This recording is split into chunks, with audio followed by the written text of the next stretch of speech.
Bueno, ahí está grabando. Así que, bueno, Ujú. estamos, ahora sí. Entonces, Eduardo, ¿cómo estás? Un gusto Muy charlar bien, contigo. un placer. Bueno, un poco esta iniciativa surgió de vos, así que si querés contar un poquito cómo te surgió y después, bueno, Ujú, armamos esta conversación. ujú. Sí, pues nada, muy rápido porque de la teoría monetaria moderna se habla muy poco o al menos menos de lo que a mí me gustaría y yo en las redes sociales pues proponía a diferentes personas como Juan Ramón Rayo y otros por ahí que hiciésemos un debate al respecto porque siempre salían algunas afirmaciones de esta corriente de pensamiento que son muy fácilmente caricaturizables y que interesaría profundizar en ellas, pero claro, en las redes sociales como la de Twitter o X, pues no se puede hacer. Entonces, es como carne de cañón para atacar. Yo proponía hacer un debate, un diálogo, así, algo distendido para que se pudiera conocer, porque si no, por ejemplo, muchos seguidores de Juan Ramón Rayo u otros, pues acaban teniendo una idea mal entendida sobre lo que es la teoría monetaria moderna. Entonces, proponiendo a la gente, si estaba interesada en hacer un debate o un coloquio o hablar sobre ello, ahí apareciste tú. Así que yo la verdad que te agradezco tu predisposición para que charlemos, porque yo siempre pienso que siempre que se haga con educación, esto solo puede traer cosas positivas, ¿no? Confrontar ideas, debatir, charlar y aprender. Sí. Bueno, sí, es verdad, surgió un poco de Twitter. Bueno, yo de alguna manera te agradezco porque me diste una tarea para estos días de verano, que estamos como más tranquilos. De hecho, me leí tu libro, acá lo tengo, mira, Ah, sí. la otra economía que no nos quieren contar. Y fue, bueno, para mí fue como el primer contacto de primera fuente, de fuente primaria, porque esto es curioso, pero la primera vez que escuché sobre la teoría monetaria moderna fue en un video de YouTube del año 2013, que por ahí lo Ujú, tenés ahí en la cabeza, es un debate entre Warren Mosler y Bob Murphy. Y yo escuchaba a Warren Mosler y pensaba, pero ¿realmente está diciendo lo que yo creo que está ujú, diciendo? ¿No? Y era como un diálogo ahí medio de sordos entre los dos. Pero bueno, después la verdad que no le di más importancia y recientemente corregí una tesis de maestría ahí a mi gran alumno Eugenio Guerrero, que hizo toda una interesante investigación sobre la teoría monetaria moderna, y lo tuve en mi canal de YouTube hablando sobre el asunto, ¿no? Pero no había leído a autores de primera mano, por ejemplo, no lo leía a Randall Ray o a Stephanie Kelton, tampoco te había leído a vos, ahora sí, y creo que bueno, ahí está, ahí es algo, ¿no? ujú, Así que bueno, lo que para contarle a la gente que mirará esta charla, lo que le propuse a Eduardo es hacer 10 minutos cada uno de presentación o charla de lo que uno ve de la teoría monetaria moderna. Y bueno, después hacemos, no sé, preguntas, intercambios, ujú. opiniones, críticas, etcétera, ¿no? No sé si querés empezar vos o querés que empiece yo. Para mí Mm, está bien cualquiera de las dos. Creo que tiene más sentido que empiece yo, ¿no? Hago simplemente una explicación rápida y luego ya vienes tú con tu punto de vista, que me imagino que será más crítico que otra cosa, ¿no? Dale, sí, un poco. Dale, Sí. te escucho entonces. Bueno, yo te tomo el tiempo, te aviso cuando te falte Vale, uno. creo que me va a sobrar tiempo. Bueno, 10 minutos quizás es mucho para resumirlo. Bueno, ese libro, que por cierto me alegra que lo hayas leído, no es una fuente original de los de la teoría monetaria moderna. Claro, fuente secundaria sobre todo. Quizás sí que creo que he realizado nuevas aportaciones en otro nuevo libro, pero es ya en inglés, algo más académico. En cualquier caso, si yo tuviese que definir la teoría monetaria moderna, la haría basándome en lo que yo recogí en ese libro, que sería un nuevo enfoque de teoría económica que nace en los años 90 y además es curioso porque no nace desde el mundo de la academia, sino que nace de la mano de Warren Mosler, que es un inversor financiero, un broker con muchas capacidades para hacer dinero porque es multimillonario y él se dio cuenta simplemente por cómo funcionaban los mercados financieros que lo que aparecía en los manuales de economía convencionales no se correspondía con la realidad que él estaba viviendo. Entonces, empezando a investigar y a estudiar y poniéndose en contacto con otros académicos como Randall Ray o Bill Mitchell, se dio cuenta de que todo estaba al revés o mal contado. Y ahí es cuando empiezan a teorizar sobre la teoría monetaria moderna y su premisa fundamental, que es la que parte todo el paradigma o la ontología convencional, esa cosmovisión que suelen tener todos los economistas, es que el dinero no es una criatura del mercado, no sería como una aparición espontánea y descentralizada de los agentes económicos para superar los inconvenientes del trueque, sino que sería una criatura del Estado. El Estado o alguna autoridad pública es la que se encarga de crear, regular y poner en circulación el dinero. Y claro, esto que es fácil de definir te cambia un montón el mundo y la cosmovisión. A mí me pasaba un poco igual cuando empecé a leer a Warren Mosler en 2012, que decía, o este tío me está tomando el pelo o me han tomado el pelo durante toda mi carrera académica. Y al final acabé concluyendo, después de investigar y tener la mente abierta, de que había sido lo segundo, ¿no?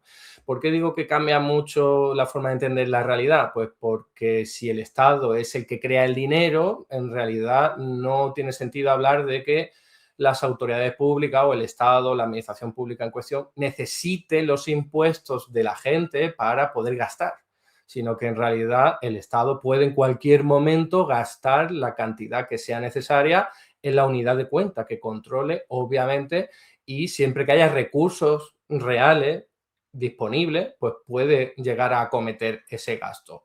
Por lo tanto, los Estados no tienen ningún tipo de limitación financiera, pueden gastar todo lo que esté a la venta en su propia moneda, en la moneda que se controla, obviamente, un Estado con soberanía monetaria, y los impuestos sí tienen valor y tienen una importancia fundamental, pero no es la que siempre se nos ha contado que sería el Estado necesita recaudación para luego poder gastar, sino que sería, oye, el dinero que crean los Estados no tiene valor intrínseco, es simplemente una anotación contable, un pasivo financiero del Estado, y la forma de darle valor es obligar de forma coercitiva, por la fuerza, a la gente a que pague impuestos en esa moneda. Eso es lo que obliga es a la gente a ponerse en funcionamiento, ponerse en marcha, remangarse para trabajar y conseguir dinero de alguna forma y atender a esa obligación tributaria. Y eso, de alguna forma, es lo que explica que primero el Estado esté inyectando el dinero en la economía de alguna forma, el gasto público, déficit público concretamente, y luego está la recaudación tributaria, porque nadie podría estar pagando impuestos en una moneda que todavía no se ha creado, porque el único que la puede crear es el Estado. Entonces, claro, te estalla la cabeza porque primero sería el gasto público y luego los ingresos públicos, la recaudación, los impuestos. Los impuestos tendrían valor, mucha importancia, como estoy diciendo, para darle valor a la moneda, pero no para poder atender a las necesidades de gasto. Y bueno, uno podría decir, pero esto suena como una imprenta mágica o el árbol mágico del dinero. Y es que sería así en cuanto hablemos de limitaciones financieras. El Estado soberano no se puede quedar sin dinero. Otra cosa es que tenga sentido que se ponga como loco a crear dinero, que en ningún momento nadie de la teoría monetaria moderna dice eso, sino que ellos ponen especial atención en que hay límites, en que hay un margen de actuación, los estados pueden dinamizar dinero a través del déficit público hasta un cierto límite, que es cuando se te generan tensiones inflacionarias, cuando empieza a aparecer inflación por el lado de la demanda. Entonces, parte de la teoría monetaria moderna, desde su trabajo, consiste en delimitar e identificar cuál es ese punto, cuál es ese límite, y acaban concluyendo que es cuando se llega al pleno empleo con la capacidad productiva de la economía a pleno rendimiento. Por decirlo de forma llana, sería mientras hay una economía debilitada, enfriada, en la que hay empresas que tienen 10 máquinas, pero ponen 7 máquinas en funcionamiento, puede dinamizar la actividad económica porque acabarán poniendo la octava máquina y la novena máquina e incluso la 10ª máquina en funcionamiento, contratando a gente por el camino, y de esa forma no subirían los precios, porque el empresario ganaría, obtendría rentabilidad simplemente aumentando la cantidad de productos vendidos, no necesariamente aumentando el precio. Claro, aquí tiene que ver también la competencia, tiene que ver también con la regulación del mercado, un montón más de elementos, pero al fin y al cabo sería, desde la premisa de la teoría monetaria moderna, el Estado tiene que dinamizar toda la cantidad de gasto público que sea necesario para llegar al pleno empleo, pero sin pasarse. Si te pasa, lo que ocurre es que se acaba generando inflación o tensiones de tipo de cambio desestabilizado, etcétera, etcétera. Y la forma que encuentran, y con esto acabo, para llegar a ese objetivo de estabilidad de precios con pleno empleo, sería lo que se denomina job guarantee en inglés, o trabajo garantizado, como se ha venido a denominar aquí, al menos en España, que es: vamos desde el Estado a garantizar un puesto de trabajo a todo el mundo que quiere que pueda trabajar a un nivel de salario mínimo. Así te aseguras que llegas al pleno empleo sin que genere demasiadas tensiones por el lado de la oferta, porque si la gente no puede exigir incrementos salariales, no te aumenta la inflación por ese lado. Entonces tú así logras que el ejército de desempleados que existe hoy día se convierta en un ejército de empleados garantizados con un sueldo mínimo que tendría que ser digno, obviamente, y de esta forma pues el objetivo acabaría cumpliéndose, ¿no? Pleno empleo, todo el mundo que quiere que pueda trabajar lo estaría haciendo sin necesidad de que aumenten los precios. Básicamente, resumiría así la teoría monetaria moderna. Muy bien, bueno, está muy bien, te ha sobrado tiempo. Y bueno, lo que comentás está bien en tu libro, está bien escrito y descrito todo esto que decís. Así que bueno, si te parece, empiezo con mi parte. Voy a proponer la presentación porque me parece que me va a ayudar y va a ayudar a los que vean, ¿no? Bueno, son las 10, vamos 10 minutos, así que a lo sumo terminaré al minuto 20. Yo el punto que voy a hacer no es que la teoría monetaria moderna es un disparate o que están todos locos, que podría ser, pero mi punto en realidad va a ser que no hay mucho de nuevo en esta teoría monetaria moderna que se presenta como algo un poco revolucionario y que en realidad hace grandes promesas que o bien tienen poca relevancia práctica una vez que se hacen las aclaraciones pertinentes, digo, los propios autores hacen estas aclaraciones, vos o tomando lo que dice Ray y otros, ¿no? Entonces se acota mucho el campo de acción de esta teoría, ¿no? Entonces, digamos, bueno, esto no es relevante, pero fíjense, en términos de promesas, digamos, estos son extractos de tu libro, ¿no? Me gusta la primera parte, ¿no? El potencial de la teoría monetaria moderna es que le da solidez y rigor a las propuestas políticas de izquierda y las hace perfectamente viables. O sea, perfectamente viable, bastante ambicioso el objetivo de viabilizar las propuestas de la izquierda. Luego, como vos decías, ¿no? El dinero es una criatura del Estado. Entonces, dado que el dinero es una criatura del Estado, que yo no me voy a meter a discutir eso, no vamos a hablar de Menger, aunque si querés después sí lo hablamos, pero no me parece el tema central.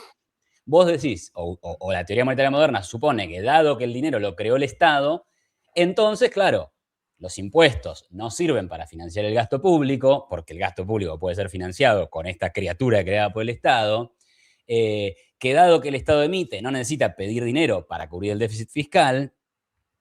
Después esto de que el déficit público termina aumentando el ahorro en vez de reducirlo, cosa que va a contramano de lo que todo economista estándar diría, que es que existe algo llamado efecto de desplazamiento, ¿no? Pero en ese tema no me parece meterme ahora.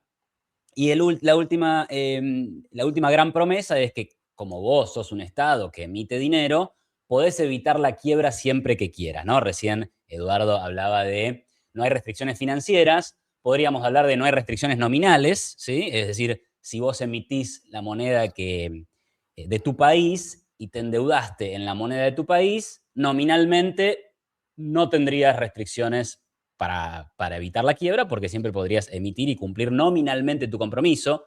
Creo que cuando Eduardo habla de financiero, estamos hablando de nominal y financiero parece ser lo mismo, pero después lo podemos aclarar.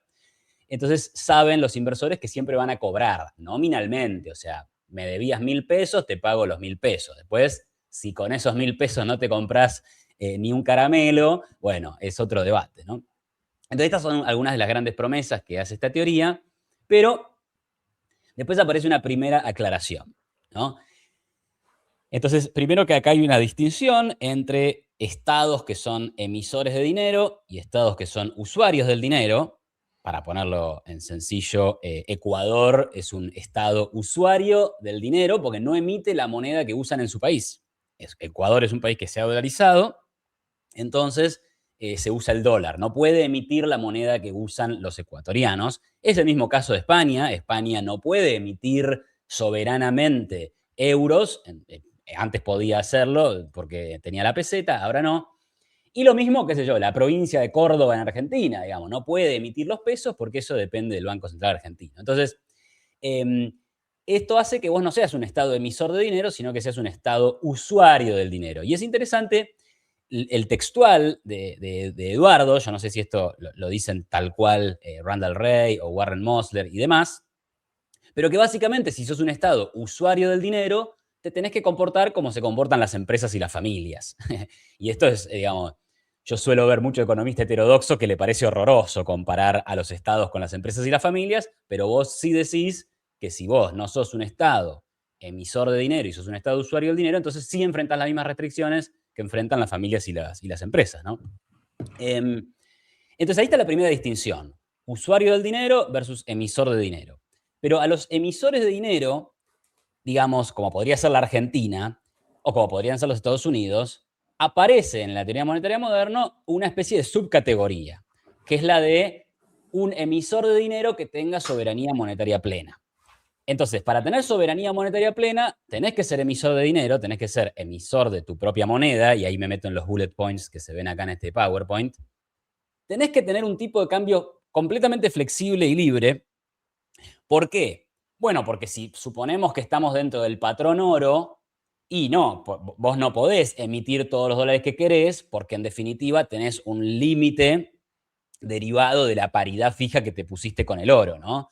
Y lo mismo, supongamos, en el caso de la Argentina con el tipo de cambio fijo de los años 90, y bueno, había una restricción legal y había una restricción, bueno, técnica tal vez podríamos decirle, creo que Eduardo coincidirá, de que, bueno, que si emitías mucha más base monetaria de las reservas en dólares que tenías, eventualmente ibas a tener un problema.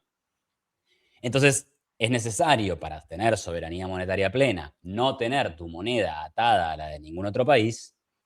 Y por último, no tener endeudamiento en moneda extranjera. ¿Por qué esto es importante? Porque si, por ejemplo, un país X tiene una deuda de, digamos, 10.000 millones de dólares, pero emite pesos, sucre, peseta, etcétera, la realidad es que si no tiene esos 10.000 millones de dólares, entonces puede ocurrir el caso de que quiebre, porque no va a poder enfrentar esos vencimientos de 10.000 millones de dólares que tiene la deuda. Así es como está explicado en el libro de Eduardo. Me parece que ahí por ahí, a una nota a pie de página, faltarían algunos mecanismos de por qué. O sea, yo puedo tener una deuda de 10.000 millones de dólares y emitir pesos, y emitir todos los pesos que sean necesarios para comprar los dólares e ir a pagar la deuda. Lo que pasa es que eso tendría algunas consecuencias que ya analizaremos, ¿no? Ahora, dado esta restricción que los mismos autores reconocen para darle el estatus de soberanía monetaria plena a algunos estados, y recordemos que acá están fuera de la película cualquier estado subnacional, o sea, ningún estado subnacional puede tener este estatus, porque para empezar no emiten su moneda propia. Hay que sacar a todos los países que tienen tipo de cambio fijo. Hay que sacar a todos los países que tengan algún tipo de banda para el tipo de cambio, como sería la Argentina actual. Y hay que... Listo, ya está. Ahí sacamos esos países. Por otro lado, hay que sacar a los países que no emitan su propia moneda. Ecuador, toda la zona de la eurozona. Y hay que sacar a los países que no tengan, o sea, que tengan alguna deuda en moneda extranjera. Los ejemplos de... Ahí está, esto ya lo dije. Los ejemplos que Eduardo pone en el libro que cumplen estas restricciones son Estados Unidos, Australia, Japón, el Reino Unido y Suiza. Entonces, no sé, yo, acá por ahí esto es poco académico, le pregunté a ChatGPT, ¿cuáles son los países? Decime 3 países, decime todos los países del planeta que cumplan con esas 3 condiciones. Y la verdad es que más o menos dio los mismos resultados. O sea, supongamos que ampliamos el universo a 10 países, supongamos que hay 10 países y no son solo 5. Estamos hablando de países que representan el 2,5% del mundo. Si lo ampliamos la muestra, si somos generosos, bueno, será el 5%. Entonces, el primer punto que yo haría sobre la teoría monetaria moderna es, tiene poca relevancia, en el sentido de que tiene poca aplicabilidad.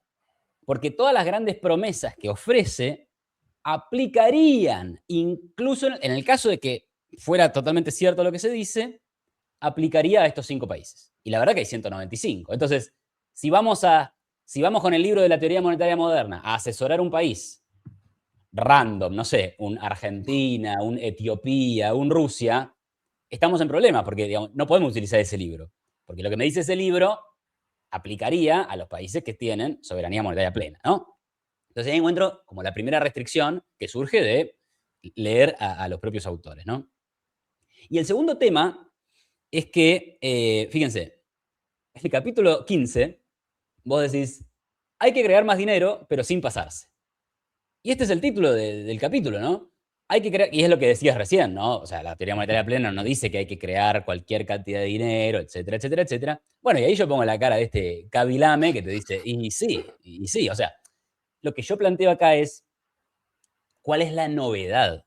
¿Sí? O sea, fíjense, mirá, un Estado con soberanía monetaria es plenamente libre de crear tanto dinero como quiera. Ahora bien, que pueda hacerlo no quiere decir que deba hacerlo. Yo no estoy para nada en desacuerdo con lo que se dice hasta acá.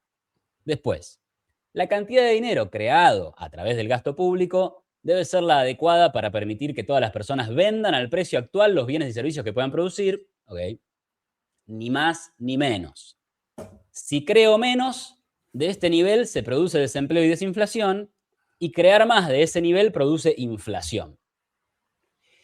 Entonces, mi pregunta es, ¿cuál es la diferencia entre esta idea que dice hay una cierta cantidad de bienes, hay una cierta cantidad de dinero? Si creo demasiado dinero respecto de esos bienes que tienen que venderse al precio actual, va a haber inflación, porque es diferente de lo que alguna vez dijo Milton Friedman. La causa directa de la inflación es demasiado dinero en relación a la producción. O porque es diferente a lo que hoy cualquier banco central tiene en su carta orgánica, que es básicamente, queremos tener una inflación baja y estable, y básicamente todo banco central dice queremos evitar la deflación. O sea, no me meto en el debate de si está bien tener deflación o no, solamente digo, el corpus teórico mainstream también no le gusta la deflación. Y creen entonces que el Banco Central tiene un rol en evitar la deflación, o sea que hay que crear cierta cantidad de dinero que evite la caída de precio, ¿no? Pero tampoco tanta para que no sea demasiado alta, ¿no? Y lo segundo es esto, o sea, esto es el libro de Francisco Mochón Morcillo. Acá en Argentina es muy famoso Mochón, porque el manual que se usa para estudiar en la universidad es el de Mochón y Becker. O sea, es un argentino, se llama Víctor Becker, y entiendo que Francisco Mochón Morcillo es español, pero por ahí es argentino y no lo tengo claro.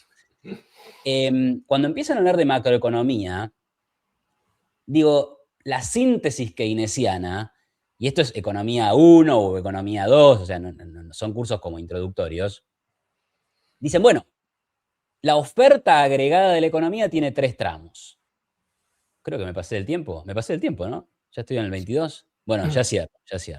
Tiene un tramo donde es medio horizontal, un tramo donde es creciente y un tramo donde es vertical. Entonces, básicamente, cuando la teoría monetaria moderna dice hay que crear más dinero, pero no pasarse, no está diciendo nada muy nuevo, porque cuando vos creas dinero para financiar el gasto público, entonces lo que haces es aumentar la demanda agregada.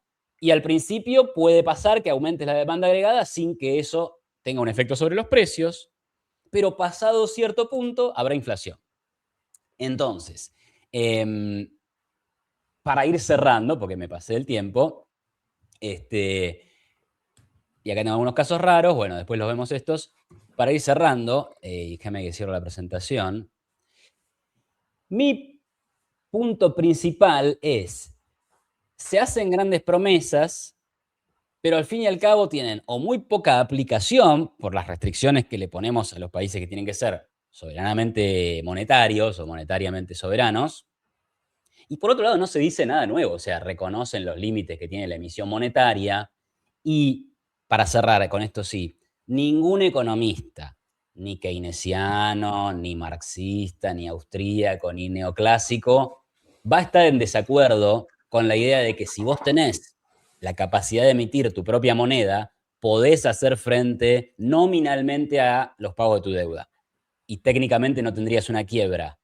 Sin embargo, también vamos a estar de acuerdo con la idea de que eso puede conllevar el riesgo de la inflación. Y me parece que en la teoría monetaria moderna tampoco van a desconocer esto. Entonces la pregunta sería, ¿cuál es el gran aporte y la gran novedad de esta teoría, ¿no? Este es un poco mi punto, y bueno, y ahora te dejo a vos y comenzamos a conversar a ida y vuelta. Vale, pues muy bien. Yo creo que son preocupaciones totalmente razonables cuando uno se acerca a la teoría monetaria moderna. De hecho, mi segundo libro es el que hacía referencia antes. no es un espaldarazo total a la teoría monetaria moderna, sino que yo me pongo a hablar de las críticas constructivas, eso sí, claro, porque como bien has dicho, hay gente que dice la teoría monetaria moderna es una mierda porque propone imprimir dinero y tal. Así que yo me alegro que al menos hayamos hilado un poquito más para darnos cuenta de que en el peor de los casos, según tu punto de vista, no es una locura, sino que en todo caso es algo de lo que ya se ha hablado, ¿no? Algo que yo no comparto, por lo que voy a decir ahora, pero ya me parece un avance, porque a veces simplemente es eso, ¿no? Caricatura de la teoría moderna y punto y pelota. Y parece que los que la defendemos estamos locos o no sabemos de economía, ¿no? Entonces, voy a empezar. Ahora sí que quizás me vas a tener que controlar el tiempo porque hay muchas cosas que comentar y espero no alargarme, pero dices, básicamente los postulados de la teoría monetaria moderna no son nuevos. ¿Podríamos decir que la mayoría de estos postulados ya estaban en la academia? Sí, pero estaban totalmente abandonados e inconexos. Yo creo que esa es la clave. El chartalismo es un concepto teórico que se le ocurrió a Georg Friedrich Knapp, un economista alemán, en 1906 o por ahí, pero de lo que luego, después de la Segunda Guerra Mundial, se habla muy poquito. Ava Lerner y pocos más. Y eso es algo que recoge lo de la teoría monetaria moderna, que incluso lo llaman neochartalistas. Su principal valor, aparte de recuperar algo de forma arqueológica que ya tiene su propia utilidad, es relacionarlo con el sistema financiero actual. Y lo que te está diciendo la teoría monetaria moderna no es solo que los estados pueden gastar todo el dinero que quieran, más allá de las consecuencias, sino que te explican cómo se introduce en el sistema bancario. Y esa es la principal aportación y eso sí que es totalmente novedoso. Incluso muchos críticos de la teoría post-keynesiana, críticos con la teoría monetaria moderna, han reconocido esto. Dice, la teoría monetaria moderna ha sido los primeros que han explicado cómo se introduce el dinero en las cuentas bancarias. Y eso es un potencial tremendo que aquí seguramente no me dé tiempo a desarrollar, pero que animo a que a alguien, si le interesa, tire del hilo, ¿no? Y luego, con respecto a tu primera preocupación, ¿no? O reflexión de esto tiene poca utilidad porque al fin y al cabo son pocos los países. Que bueno, que yo en ese mapa veía muchos más países que también podría incluir, como por ejemplo China, por ejemplo, ¿no? Pero bueno, que entiendo que la crítica son pocos países, sean muy poquitos o pocos. La clave es, igual que España no tiene soberanía monetaria plena, sí que depende del Banco Central Europeo, puede llegar a tenerla o al menos una situación parecida si al Banco Central Europeo quiere. Y esto es lo que hoy día le ocurre, por ejemplo, a España, a todos los miembros de la zona euro. ¿Cómo es posible que tengamos nosotros una deuda pública superior al 100% del PIB y tengamos tipos de interés muy inferiores a los que teníamos hace 15 años? Eso es simplemente que el Banco Central Europeo ha dado un espaldarazo, ha apoyado las políticas fiscales, porque los bancos centrales son los emisores de la moneda. Entonces son como los creadores de la moneda, los creadores del dinero de lo que yo hablaba. Si un banco central quiere apoyar las políticas fiscales de sus países, estos pueden hacer como Japón, tener todo el déficit público y deuda pública que quieran sin tener consecuencias de riesgo país, de prima de riesgo o de inflación, porque de hecho Japón está coqueteando con la deflación, ¿no? Al menos antes de 2020 durante un montón de años.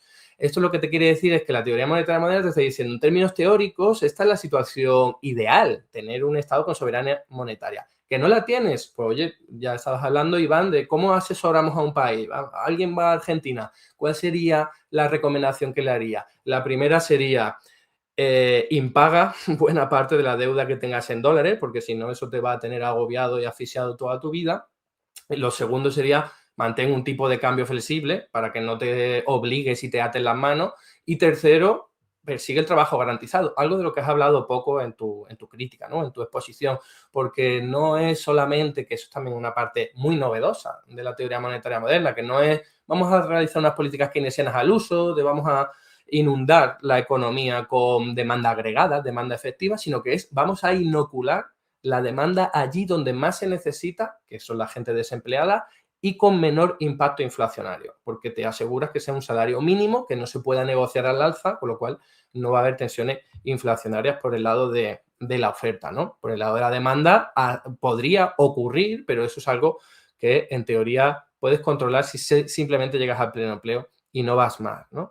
Además, también una crítica que yo incorporo en mi libro último es que hay una jerarquía de monedas. Esto lo reconoce la teoría monetaria moderna, pero me parece que le falta el factor político, que eso sí lo incorporan más los del análisis marxista. Ellos te dicen, oye, Estados Unidos tiene el privilegio exorbitante de crear dólares y que no pase nada, aunque ahora Donald Trump se lo esté cargando poco a poco, porque básicamente impone la utilización del dólar por la fuerza. Impone desde el año 1973 el petrodólar, obligó desde entonces a que se comercializara el petróleo en su moneda. Cuando hay algún país que trata de comercializar el petróleo en otra moneda diferente, como Libia, como Irak o como Venezuela recientemente, sufren intervenciones militares. O sea que en realidad Estados Unidos impone la utilización del dólar a nivel internacional, luego los países lo utilizan de reserva internacional y luego obviamente también hay muchas inversiones financieras en los mercados de Estados Unidos, que son los más profundos, los más líquidos. Entonces, al final es una cuestión de poder, pero seguimos hablando de chartalismo. El dinero es una criatura del Estado, solo que hay estados con más poder que otros. Por eso Estados Unidos está en la cúspide, el dólar es la moneda que se utiliza hasta en países como Argentina, por eso luego vemos que el euro es también muy potente y luego pues vemos como peso argentino o yo que sé, cualquier moneda que pensemos por ahí que tiene mucho menos poder porque el poder del Estado que lo emite es menor, ¿no? Está siempre también en pugna. Y con respecto a la segunda, bueno, un apunte que habías hecho de cuál es la diferencia con el apunte de Friedman. Bueno, más allá de que Milton Friedman, ¿no?, se le asocia esa frase de la inflación es siempre y en todo lugar un fenómeno monetario, que tampoco sé muy bien si es de Friedman o solamente se le achaca a él, no sé, a lo mejor me puede resolver esa duda. Pero la clave sería la teoría monetaria moderna, que bebe de la síntesis, perdón, de la tradición post-keynesiana y también marxista, reconoce e identifica que hay muchos otros factores que pueden generar inflación. No solo la demanda agregada, sino que puede ser un shock de oferta, como el que ocurrió después de la pandemia, o un aumento de los salarios, porque la clase trabajadora esté muy empoderada, ¿no? Eso es algo que se trata de evitar con un trabajo garantizado con un salario mínimo. Entonces, la diferencia con Milton Friedman sería, por un lado, esa. Por un lado sería, oye, la inflación te puede aparecer por 1000 motivos diferentes. Y la segunda es que creación de dinero no es lo importante. Esto sí hace mucho hincapié en la teoría monetaria moderna. Lo que dicen es, lo importante es el gasto. Porque si un banco central, como ocurrió desde el año 2008, se pone a crear ingentes cantidades de dinero a través de la expansión cuantitativa para comprar bonos, eso no es gasto. Eso es simplemente estás inyectando dinero en las cuentas bancarias de los fondos de inversión correspondientes. Pero hasta que ese dinero no acabe aterrizando en la economía real, hasta que no se gaste, no te puede generar inflación. O yo que sé, otra alternativa es gente recibiendo dinero y no lo gasta, porque lo ahorra, porque tiene miedo del futuro. No te va a generar inflación. O si lo utilizas para devolver una deuda, ¿no?, pagar una deuda que tenías contraída. Ahí tampoco hay gasto. Todo eso jamás te va a generar inflación. Por eso la teoría monetaria moderna te separa. Una cosa es la creación de dinero y otra cosa es el gasto. Y lo que le interesa a la teoría monetaria moderna es el gasto. Cuánto se gasta y sobre todo en qué se gasta. Porque las políticas keynesianas al uso son inflacionarias por definición, porque lo que haces es estimular demanda agregada, construcciones de infraestructura pública y entonces hay empresas que dicen, pues mira, voy a contratar a quien necesite. Pero la teoría monetaria moderna te dice, no, contrata desde el Estado directamente a quien lo necesite. Te saltan la empresa y así esta empresa, los vendedores, no van a poder aumentar los precios por esta dinámica, quizá por otra, pero no por esta. Entonces, la conclusión de la teoría monetaria moderna sería gasta, no crea el dinero, porque además para la teoría monetaria moderna todo gasto es creación de dinero. Por lo tanto, te dice gasta dinero allí donde sea más necesario y donde menos inflación te vaya a generar. Eso es una diferencia fundamental con la síntesis neoclásica que ponían, ¿no? Y me queda una cosilla por comentar, sí, y ya termino, que sería lo de la quiebra nominal, que dices, ¿qué aporta? Porque todos podemos estar de acuerdo en que evidentemente un Estado con soberanía monetaria puede hacer frente a todos los pagos en términos nominales.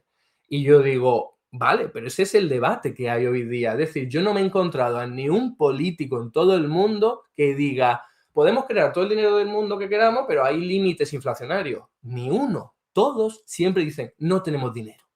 No tenemos dinero para educación, para pensiones, mi ley lo dice, y no es lo mismo. Yo sé que cuando tú, Iván, pues ya has estudiado esto o has leído un poco, eres capaz de discernir cuál es el debate interesante, pero no es poca cosa decir, oye, la pregunta fácil de responder no es precisamente la de dónde sale el dinero, porque eso es fácil, porque el dinero se crea a libre voluntad y sin restricciones financieras. La pregunta difícil de resolver es si eso se puede utilizar para dinamizar la actividad económica, crear empleo sin generar desequilibrio financiero. No solo inflación, sino también de devaluación de la moneda. Pero es una pregunta diferente y es un debate diferente. Es un debate que precisamente la teoría monetaria moderna trata de abordar. Le parezca bien o mal a la gente, es eso lo que está poniendo en el centro del tablero. Te está diciendo, oye, que se puede crear todo el dinero del mundo que quiera. Y ya es un cambio de espectro. Ya no estás obsesionado con me falta dinero. No, ahora la pregunta es,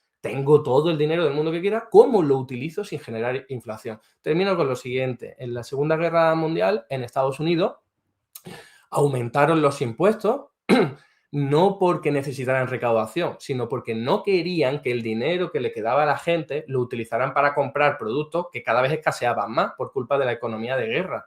Y también hacían campañas de propaganda para que la gente comprara bonos del tesoro para que no los pudieran gastar, para que no gastaran los dólares. Al final estaba todo orientado, muy bien orientado, para que no se genere inflación por el lado de la demanda. La recaudación no les importaba. De hecho, uno de los bancos centrales en 1946 de Estados Unidos, que se llama RALM, que es difícil de decir, hizo una declaración y un texto, un comunicado, diciendo los impuestos para recaudar han quedado obsoletos, porque ya lo entendían. Lo que pasa es que todo ese conocimiento de alguna forma se acabó perdiendo, se acabó malinterpretando, ¿no?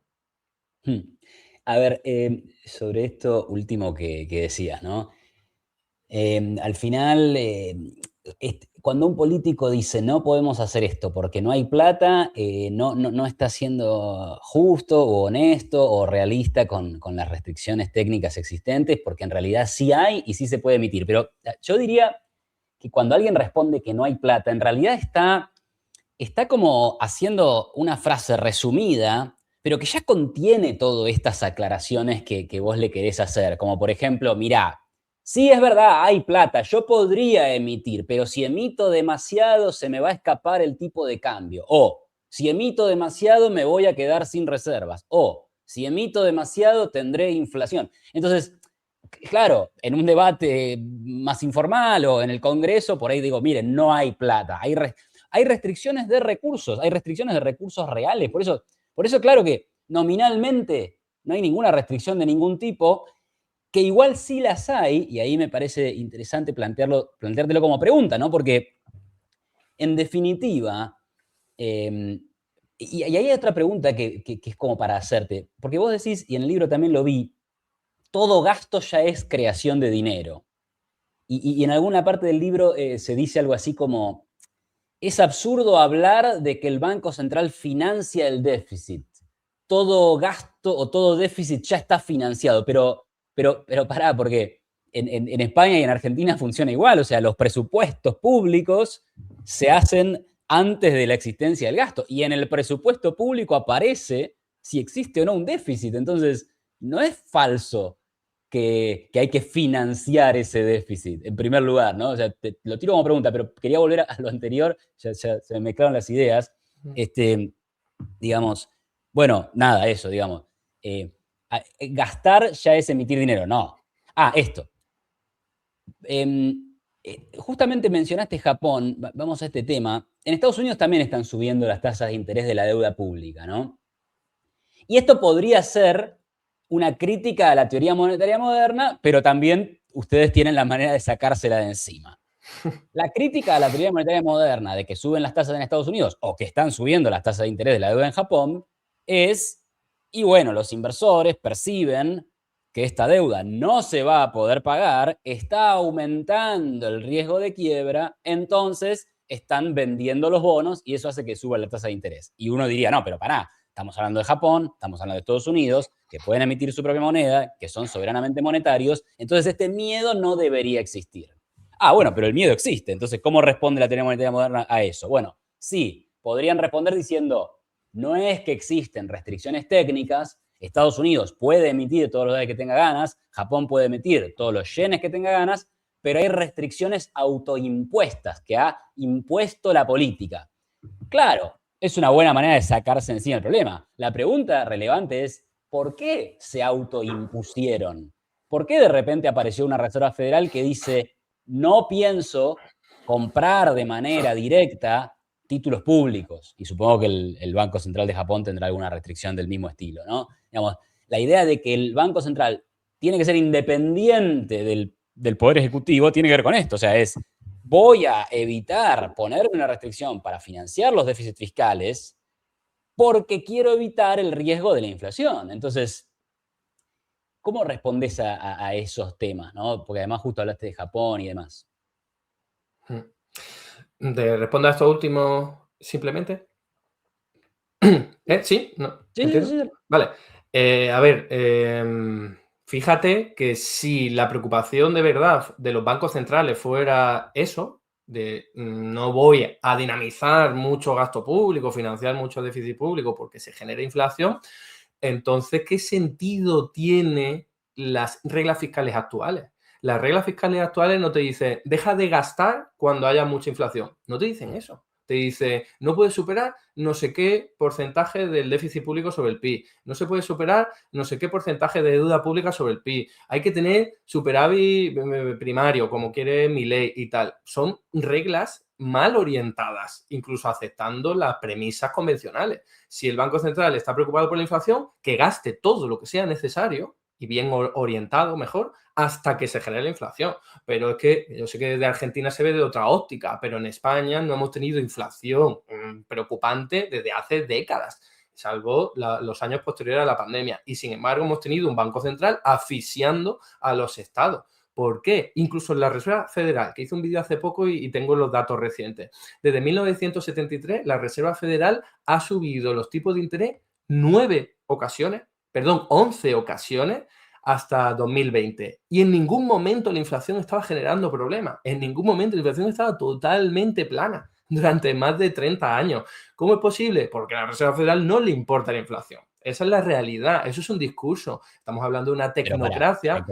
Pero recordá que antes del crack del 2008, la inflación para los Estados Unidos era alta. Estaba alrededor del 6 o del 5% anual, cuando el objetivo es 2. Ahí ese dato me lo acuerdo. La verdad que después del 2009 no sé si estaba muy alta o si por ahí lo que estaban Bajó viendo al cero, bajó era el futuro. prácticamente al cero.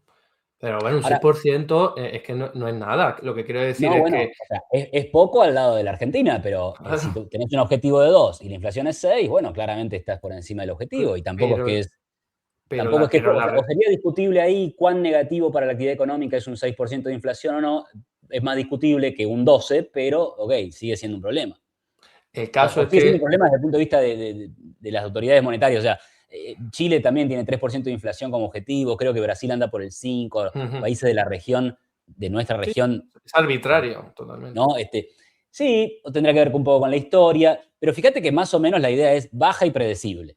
O sea, por debajo de 10 y predecible. En realidad, medio por Ujú. debajo del 6 y predecible Y a en futuro, Estados ¿no? Unidos estaba prácticamente plana y de esas 11 veces que se subieron los tipos de interés, en 9 hubo recesiones inmediatamente después y se disparó el desempleo. O sea que en realidad mi lectura es que la Reserva Federal lo que le preocupa es el pleno empleo. Cuando se acerca el pleno empleo, aumentan los tipos de interés con miedo a que haya inflación, que no aparece, inflación importante, y acaba provocando una recesión, desempleo que le viene bien a la élite empresarial. Yo hago una lectura política. Esto es de un Pero pará, artículo de... pará, pará, pará. Pero entonces vos tendrías que, porque ahí me diste un poco la clave, me refrescaste una idea.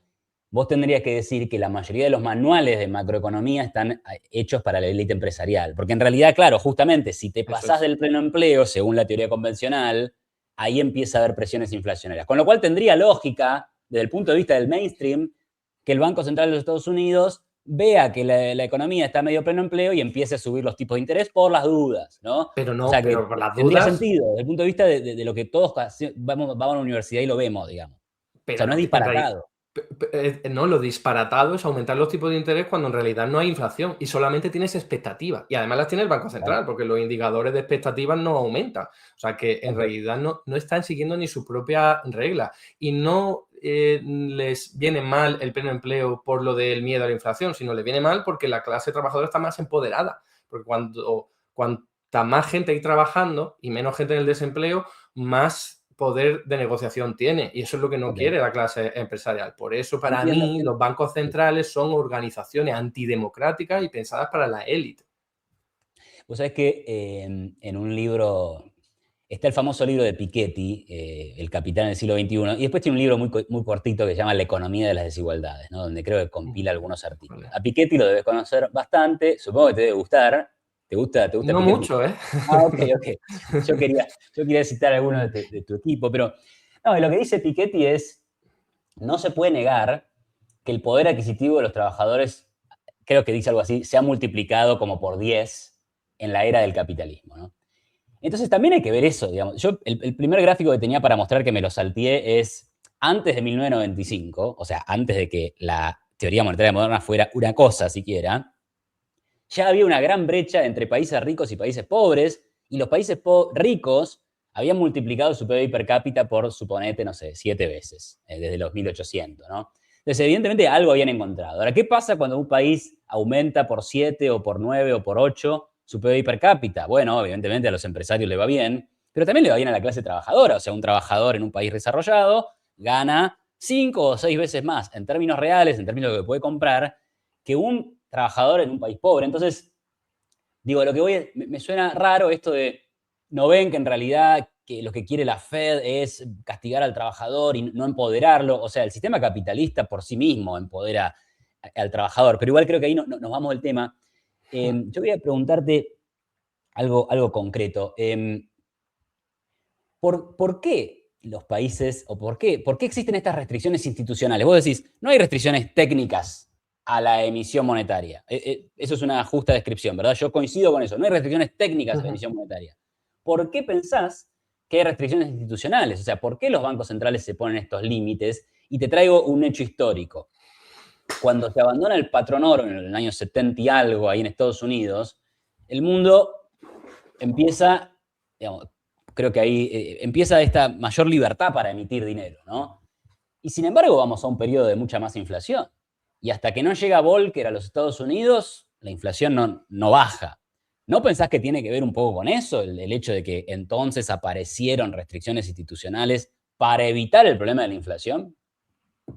Sí, pero eso no quiere decir que sea bueno, porque es lo que ocurre ahora en Argentina, que en Argentina ahora haya menos inflación, no es bueno, porque está la capacidad económica deprimida por políticas orientadas hacia eso.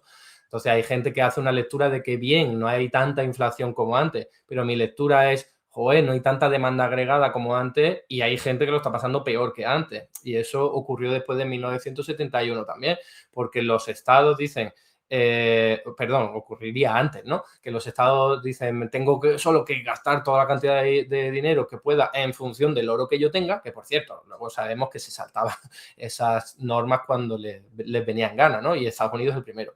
Entonces, después de eso es como, oye, carta libre, vía libre para poder gastar más dinero. Y obviamente eso te genera mayores tensiones inflacionarias, aunque bueno, en los años 70, 71 que fue cuando se suprimió esto, hasta el 73 no vemos que aumente la inflación y fue por el cártel de la OPEP con todo el conflicto entre Israel y Egipto. Entonces es una cuestión de nuevo de shock de oferta, que no vimos más inflación galopante hasta 2021 en los países grandes como Estados Unidos. Entonces sí en otros como Brasil, Corea del Sur, pero era algo que le exigía su crecimiento económico. O sea, los países que más inflación han tenido en las últimas décadas han sido, exceptuando el caso de Argentina, seguramente, de los que más han crecido. Por ejemplo, Brasil y Corea del Sur. O sea, en sus épocas de crecimiento económico exacerbado tienen mucha inflación, pero es que es parte del juego y yo estoy dispuesto, yo prefiero eso, prefiero que haya una inflación del 20%, del 30%, insisto, que es lo que ocurría en esos países,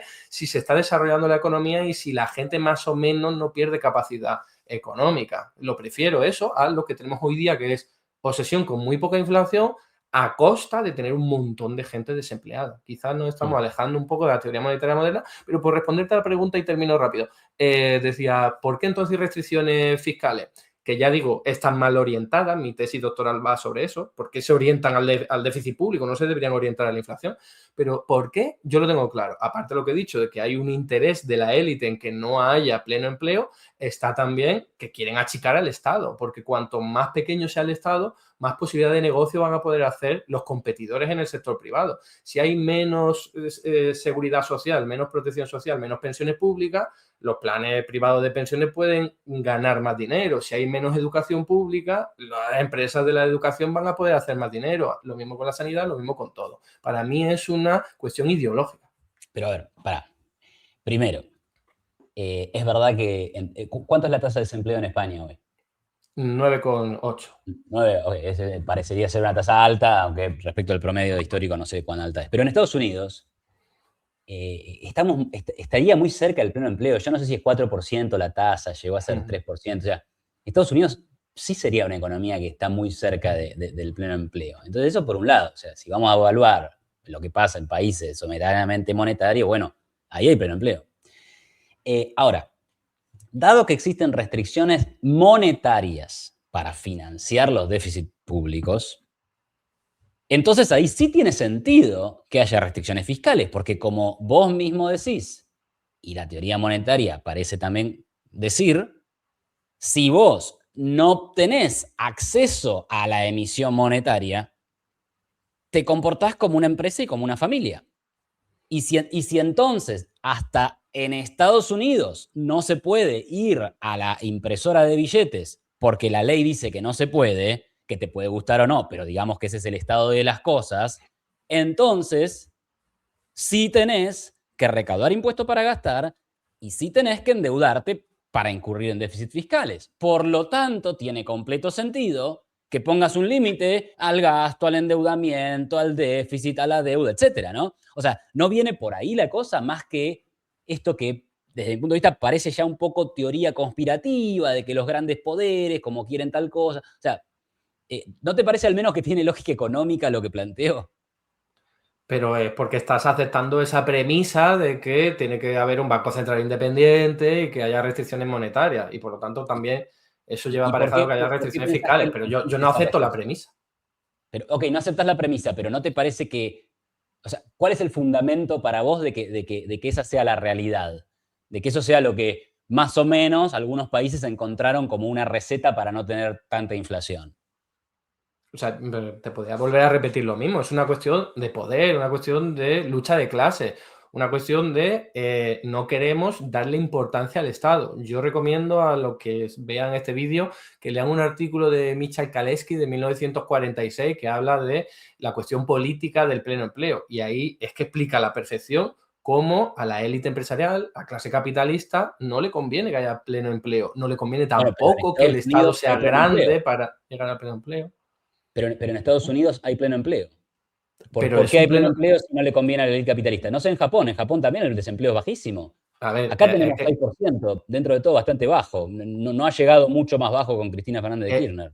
en Estados Unidos, con las cifras oficiales, que es el U6, que eso es muy cuestionable, o el U3, y yo utilizaría el U6, la tasa de desempleo atendiendo a otros criterios, hay gente que está obligada a encontrar un puesto de trabajo porque si no, no tiene seguro médico. Si no, no tiene ningún tipo de protección social. En España, ¿por qué hemos tenido una tasa de desempleo del 20% durante un montón de tiempo? Pues porque estamos cubiertos. En el desempleo no nos morimos de hambre, no nos morimos si nos da una apendicitis. En Estados Unidos sí. Entonces la gente trabaja en lo que puede, cobrando una mierda, cobrando una miseria. Entonces cuando Pero uno no cobran calcula una bien mierda la si tasa. cobran 7 veces más que en cualquier país subdesarrollado. O sea, No. O sea, es pero que me hablas del promedio a lo mejor, pero mira y bueno, claro, o las sea, capas de la población. una persona con un mal trabajo en Estados Unidos gana mucho más que una persona con un mal trabajo en Argentina o en Perú o en Ecuador. O sea, Depende para, esos son para datos. los precios de su país, ¿no? De hecho, las tasas de pobreza y los salarios precarios en Estados Unidos son de los más altos, mucho más altos que cualquiera de la Unión Europea. O sea, Estados Unidos es un país muy, muy desigual. Eso lo vemos en todos los indicadores. Y lo que estaba diciendo es que si tú calculas bien la tasa de desempleo allí en Estados Unidos, te acaba dando un 10%. Y me estoy refiriendo a gente que trabaja a tiempo parcial, pero con eso no llega a fin de mes y querría trabajar a tiempo completo, o gente que no busca un empleo porque directamente está excluido de la sociedad.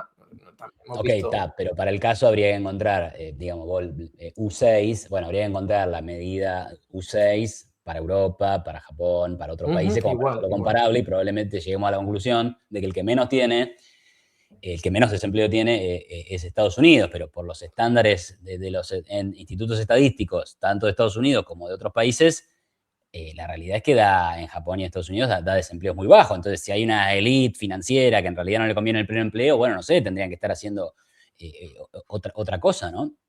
No, Em, pero vuelvo a lo mismo. En Estados Unidos hay pleno empleo, entre comillas, porque la gente está obligada a trabajar porque si no se muere. Entonces, eso te explica que sean salarios pará, muy bajos. pero Es lo que quieren.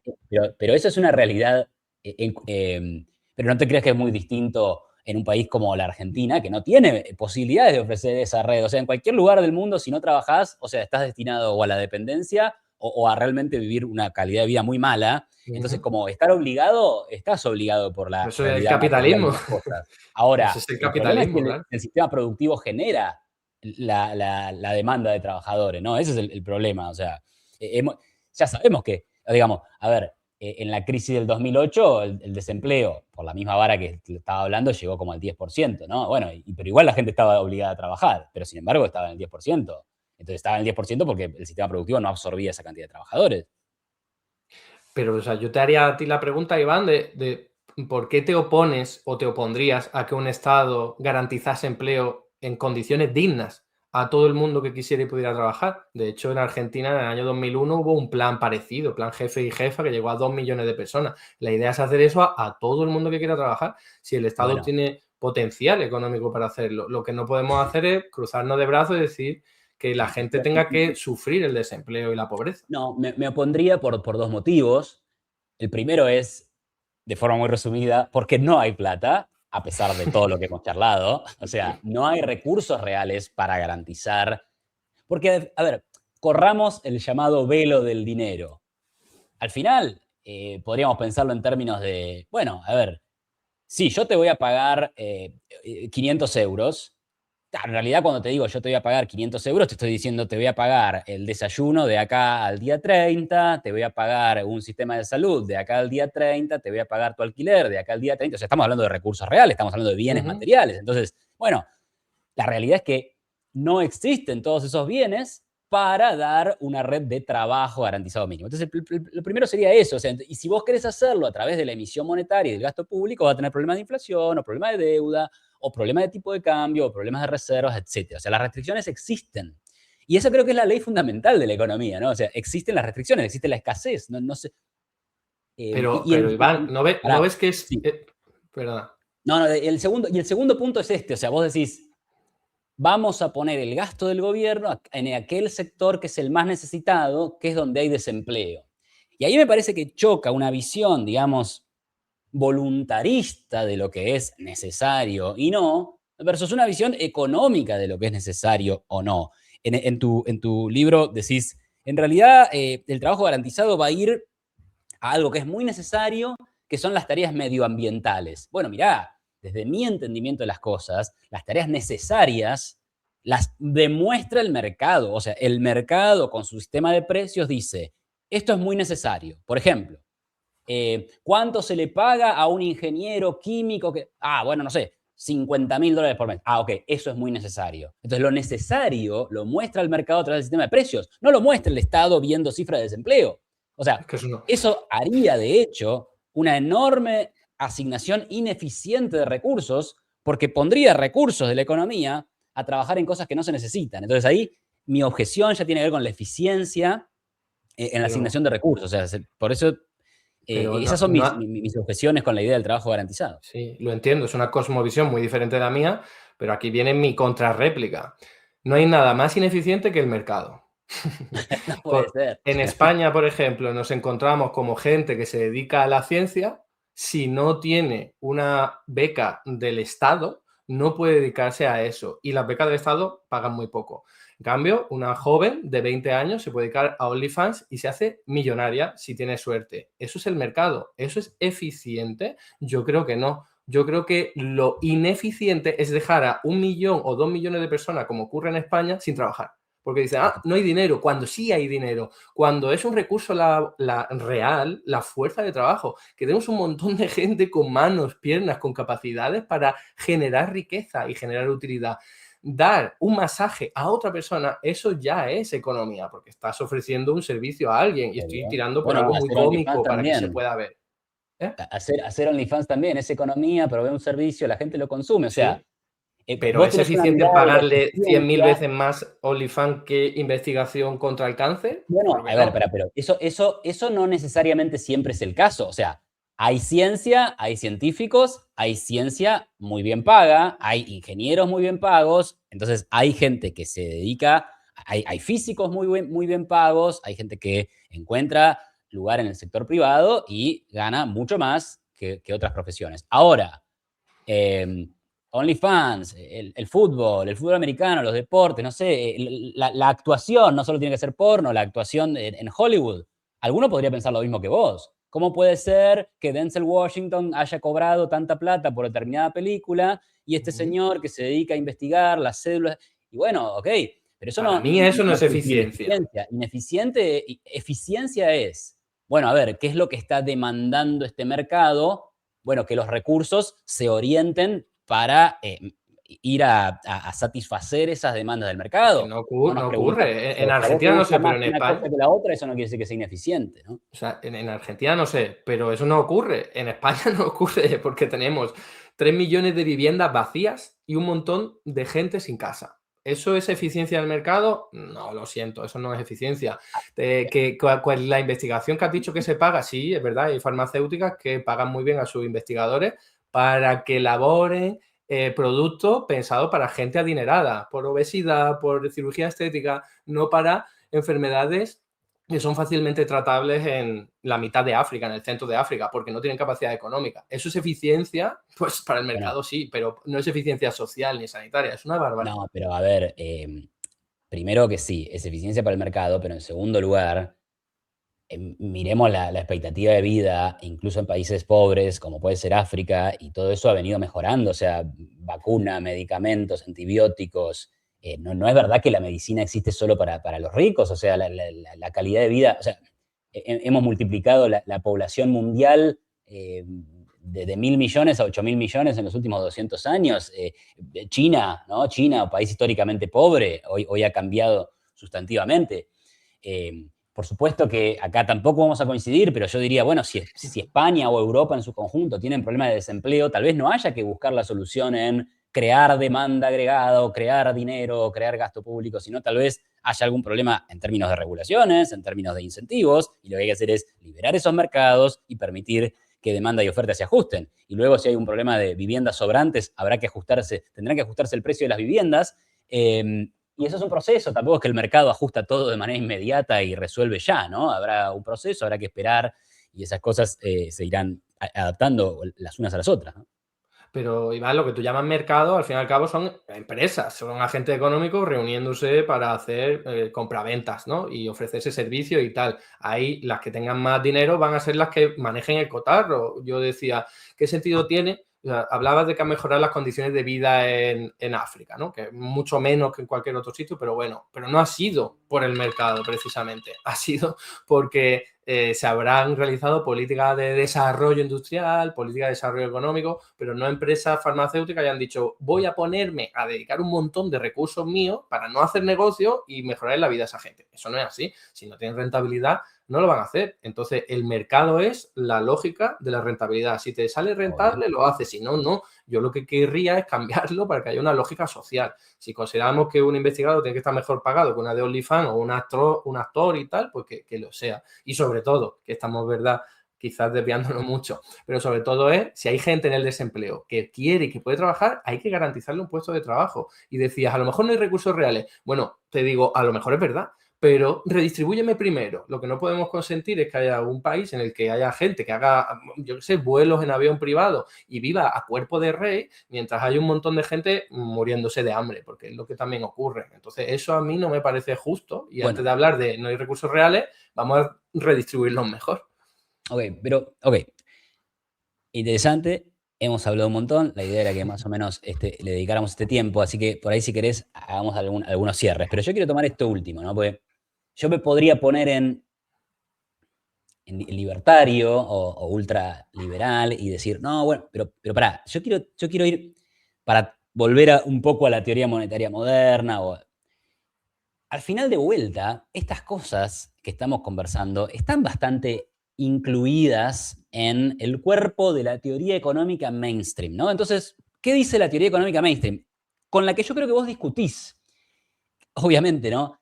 Y yo discuto bastante menos, o sea, yo por ahí vengo más de la escuela austríaca, pero creo que el mainstream representa el consenso económico general. Los austríacos lo critican por un lado, los más heterodoxos lo critican por el otro, pero es verdad que es una mirada bastante de consenso. Y en estos temas recientes que estamos conversando dicen lo siguiente.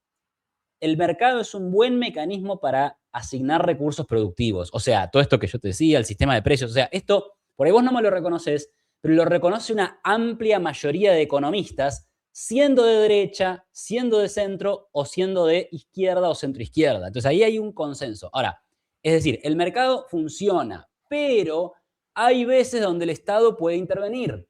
Existen las externalidades, existen los bienes públicos, por ahí la idea de mejorar la salud de la gente, pero dado a la lógica de la rentabilidad, eso no va a llegar a todos. Bueno, entonces, ¿qué va a hacer el Estado? Bueno, va a armar un sistema de salud para asistir a los que menos tengan.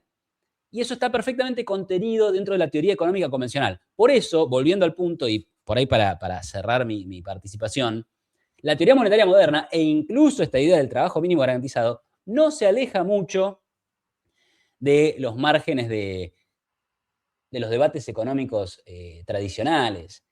Y en el peor de los casos, terminan proponiendo ideas que son las típicas de la izquierda, ¿no? Yo ahí tomo una frase final de Randall Wright que vos citás, que dice algo así como, bueno, al final sí, está bien, vamos a emitir dinero. ¿Y emitir dinero puede generar problemas en materia de comercio exterior? Sí. ¿Y emitir dinero puede generar problemas en materia de nuestro flujo financiero internacional? Sí. Pero el Estado puede resolver esas cosas poniendo controles de capitales, controles de importaciones, redirigiendo la inversión económica. Entonces, al final, yo no estoy discutiendo con algo innovador. Yo estoy discutiendo, bueno, con las ideas de izquierda de siempre, digamos. Emitir, poner precios máximos, restringir las importaciones, dirigir la inversión. Bueno, es la misma discusión de siempre. Mercado, por mi lado, a favor de la economía de mercado, y por otro lado, gente que está a favor del intervencionismo, de las regulaciones excesivas, y que desde mi punto de vista al menos hay un montón de eventos empíricos que demuestran que esas cosas realmente no funcionan y que son remedios peores que la enfermedad. Así que bueno, esto sería un poco mi forma de cierre y bueno, te dejo a vos para la tuya. A ver, yo creo que la teoría monetaria moderna tiene un potencial tremendo precisamente porque pone el foco en cosas de las que no se ha hablado nunca. Y a lo mejor alguien puede decir, buscando en algún autor antiguo, sí lo encuentro. Vale, muy bien. Yo no voy a salir a defender si la teoría monetaria moderna es novedosa o no, me da igual. A mí lo que me parece es que es muy revolucionaria en términos de concebir el mundo, porque siempre hemos pensado o nos han hecho pensar que el dinero es algo que está ahí en la naturaleza, que se referencia en una mercancía y que el Estado tiene que obtenerlo primero antes de poder gastar. Y simplemente romper eso ya te cambia el paradigma. Es una cosmovisión diferente, que al final estamos atendiendo a la misma realidad económica, evidentemente, y acabaremos con postulados que nos recuerdan a los resultados, conclusiones de otra teoría, ¿ok? Pero al menos ya hemos cambiado el centro del debate. No estamos hablando de un Estado tiene que tener superávit público, que eso es una barbaridad desde un punto de vista contable, desde un punto de vista de teoría monetaria moderna, por ejemplo, y entonces vamos a centrarlo en que tenga todo el déficit público que se requiera para garantizar un nivel de vida digno a la población y vamos a atender y a centrarnos en que no genere inflación por ese lado, por cierto, por el lado de la demanda, que si se genera inflación por el lado de la oferta, por otros factores, eso ya responde a otros problemas, ¿no? Entonces, por terminar, desde mi punto de vista, la teoría monetaria moderna, alguien la quiere denominar revolucionaria o no, a mí me parece que sitúa el debate donde hay que situarlo, te hace unas preguntas que son las verdaderamente importantes, no es de dónde sale el dinero, que eso es lo que pregunta todo el mundo, de verdad, que lo pregunta todo el mundo. Tú antes has simplificado diciendo, bueno, el gobernante cuando lo comenta está pensando en eso. Yo tengo mis dudas, la verdad, pero en cualquier caso, el gobernante lo piense La ciudadanía no. La ciudadanía se cree que no hay dinero. Entonces, la clave es hacerle entender que no es un problema de falta de dinero, es un problema de recursos reales. Y eso ya nos pone a hablar más de redistribuir, de cómo ponemos a la gente que está en capacidad de trabajar de hacerlo, cómo lo hacemos y, por supuesto, siempre con el punto de vista en la inflación y los desequilibrios financieros. Pero, insisto, aunque quizás acabemos hablando de lo mismo desde enfoques diferentes o desde caminos diferentes, yo creo que hay una diferencia fundamental, crucial, y es eso, ¿no? Centrarnos en que lo importante son los recursos reales y no el dinero. Bueno, muy bien. Podríamos seguir horas, ¿no? Pero me parece que estuvo bien. Creo que le va a gustar a los que vean. Así que A mí bueno, me ha gustado. estuvo interesante. A mí también, a mí también. Muchas gracias, Eduardo. Gracias a ti, un placer, de verdad. Un Así da placer. gusto, ¿eh? Igualmente, igualmente.